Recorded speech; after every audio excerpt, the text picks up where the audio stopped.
d'exclusion aérienne pour les avions russes au-dessus de l'Ukraine, affirmant que la participation à une telle décision équivaudrait à un conflit direct avec Moscou. La porte-parole de la Maison-Blanche, Jen Psaki, a déclaré que la mise en place d'une zone d'exclusion aérienne serait une étape vers l'envoi de troupes américaines pour combattre la Russie, ce que Washington ne veut pas. Ceci après que le président ukrainien Volodymyr Zelensky a exhorté l'Occident à faire plus pour aider l'Ukraine alors que de violents combats sont en cours dans la deuxième plus grande ville du pays, Kharkiv. Le président ukrainien a également appelé un tribunal international pour examiner ce qu'il décrit comme des crimes de guerre de la Russie contre son pays. Il a déclaré que la Russie avait jusqu'à présent lancé une soixantaine de tirs de roquettes et tiré plus de 110 missiles de croisière sur l'Ukraine. Pendant ce temps, l'armée ukrainienne affirme avoir ralenti le rythme de l'avancée de la Russie. Une zone d'exclusion aérienne au-dessus de l'Ukraine, il faudrait la faire respecter. C'est-à-dire que les avions américains et les avions de l'OTAN devraient intervenir et ils devraient faire face à l'aviation russe qui les abattrait directement. Ça serait le début de la Troisième Guerre mondiale. Zelensky est un imbécile qui ne connaît rien à la géopolitique et qui est gonflé de prétentions parce que la France et les Allemands lui font jouer un rôle pour lequel il n'est pas taillé. C'est un ancien comédien. Il est lié à de nombreuses centrales de corruption, à de nombreux dossiers de corruption. Et il est notamment un jouet dans main des oligarques ukrainiens qui sont parmi les personnages les plus corrompus que l'Europe de l'Est a connus. Zelensky croit donc qu'il peut proposer des choses. Par exemple, l'entrée de l'Ukraine dans l'Union européenne, ce qui reviendrait à la faire rentrer par la porte dérobée au sein de l'OTAN, puisque dans la Constitution européenne du traité de Maastricht, il est mis que c'est l'OTAN qui assure la défense de l'Union européenne et qu'une, évidemment, Ukraine rentrée dans l'Union européenne bénéficierait de ce parapluie américain et de ce parapluie de l'OTAN. Zelensky ne se rend pas compte de ça.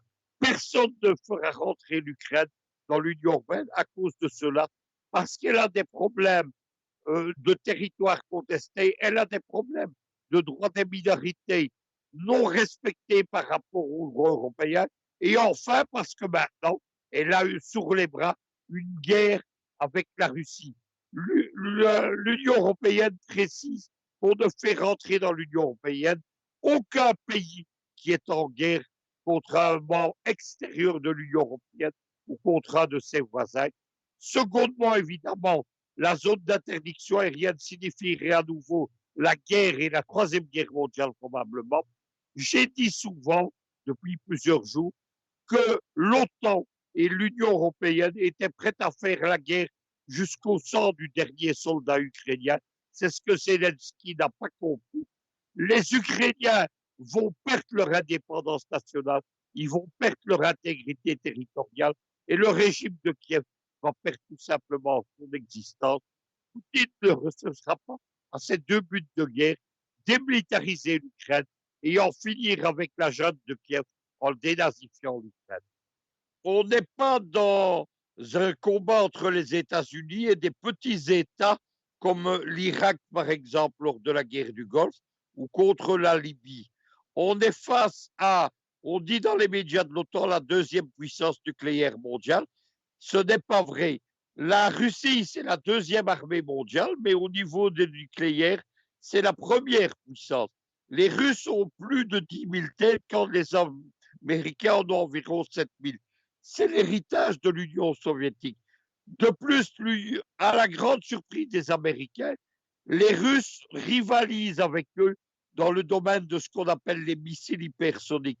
Les missiles hypersoniques, contrairement à ce que j'entends dire sur tous les plateaux de télévision, ce n'est pas une invention russe, c'est une invention américaine.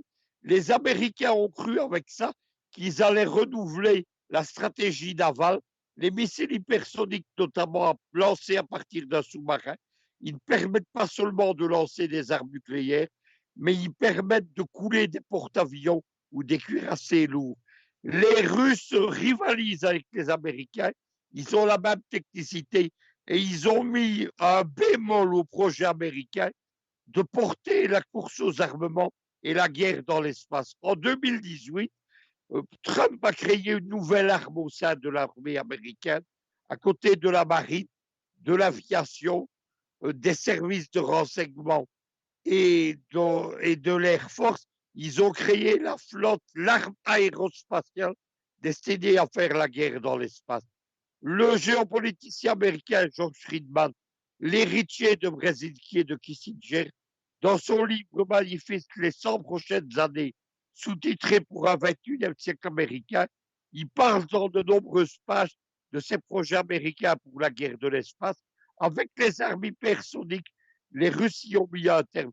Il y a quelques semaines d'ailleurs, ils ont abattu un probe de leur satellite devenu obsolète simplement pour prouver aux Américains qu'ils étaient capables d'abattre un satellite en orbite.